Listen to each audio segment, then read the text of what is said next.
On a vu que tu y as pris du plaisir. Hein. Je laisse la parole à Clarisse maintenant pour les points qui suivent, 9, 10, 11 et 12. Les derniers points comme d'habitude. Non, non, c'est moi le dernier. Bonsoir à tous. Donc le premier point que je vais vous présenter, c'est la mise à disposition. J'ai l'impression que c'est loin. Non, c'est bon, vous m'entendez ? C'est la mise à disposition du personnel communal en direction du CCAS. C'est la loi qui prévoit évidemment que les fonctionnaires territoriaux peuvent faire l'objet, après avis de la commission administrative paritaire, d'une mise à disposition au profit des collectivités territoriales ou établissements publics en relevant. Donc le CCAS requiert pour son fonctionnement l'intervention du personnel administratif, donc des agents de la mairie. Donc pour formaliser cette mise à disposition, il est proposé une convention de mise à disposition du personnel communal en direction du CCAS. Donc le principe, c'est que le personnel est prêté, tout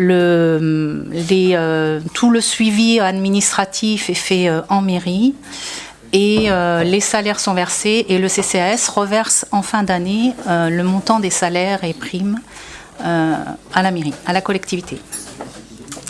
Y a-t-il des questions ? Oui. Juste une petite question. Pourquoi dans la convention, les personnes sont désignées nominativement? Ce serait pas plus simple de mettre juste les postes? C'est obligatoire peut-être? Oui, c'est obligatoire dans le dossier qu'on monte à la CAP. Préciser les noms, bien sûr. Y a-t-il d'autres questions? Oui. Oups, c'est une précision parce que c'est dans le libellé. Dans l'article 1, on met à compter du 1er janvier, pour une durée de 3 ans, les agents suivants. Une durée de 3 ans. Et après, dans l'article 5, on met la mise à disposition des agents concernés peut prendre fin dans le respect d'un délai de préavis de 3 mois avant le terme fixé à l'article 1 de la présente convention. C'est-à-dire tous les 3 ans. La durée de la convention, c'est pas... Non, ils ne peuvent pas partir avant 3 ans. C'est le libellé qui est... La façon que c'est marqué... C'est le libellé qui est bizarre. Oui, non, mais... C'est juste le libellé qui est... Donc ça t'est tourné, on était là...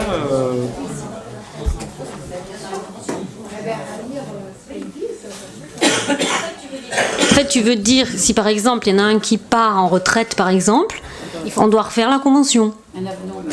Un avenant. Voilà. C'est pas ça, c'est parce que ça, c'est bien mis, sans préavis en cas de faute de par accord. Non, c'est pas celui-là.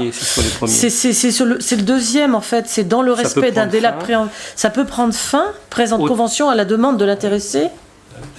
Non, c'est pas celui-là. Celui-là, on doute bien qu'il peut partir, mais le précédent, c'est marqué au terme prévu de l'article 1, la présente convention.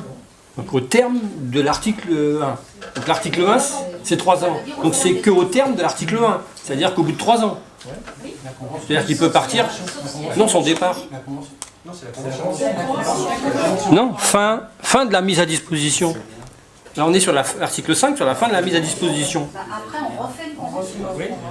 Mais c'est le libellé qui porte à... On a l'impression qu'il faut attendre 3 ans pour qu'il puisse s'en aller. Mais ouais, c'est dans le libellé. Bah ouais, mais c'est le libellé qui porte à confusion. Donc... Oui, pardon. Merci.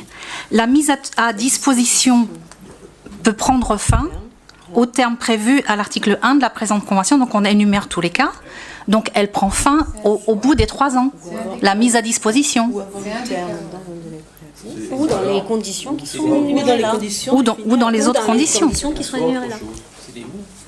Bon. Dans le respect d'un délai de préavis de 3 mois, toujours, avant le terme fixé à l'article 1. Oui, s'il veut partir avant l'échéance de 3 ans, à ce moment-là, il doit donner un préavis de 3 mois. Mais avant le terme, 3 mois avant le terme. Non, c'est la durée, on parle de durée. Dans l'article 1, c'est une durée, 3 années. Bien évidemment que les gens peuvent partir quand ils veulent avec un préavis. Non, ça serait vache pour eux. Pas tout ça. Bon, on regardera peut-être si on peut. Je sais pas, c'est des textes obligatoires. Il a raison, il manque une virgule.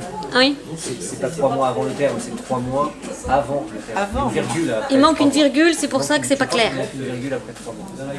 On mettra la virgule. Ok. Donc ce sera corrigé. Y a-t-il d'autres questions? Non? Alors je vais passer au vote. Qui est contre? Qui s'abstient? Qui est pour?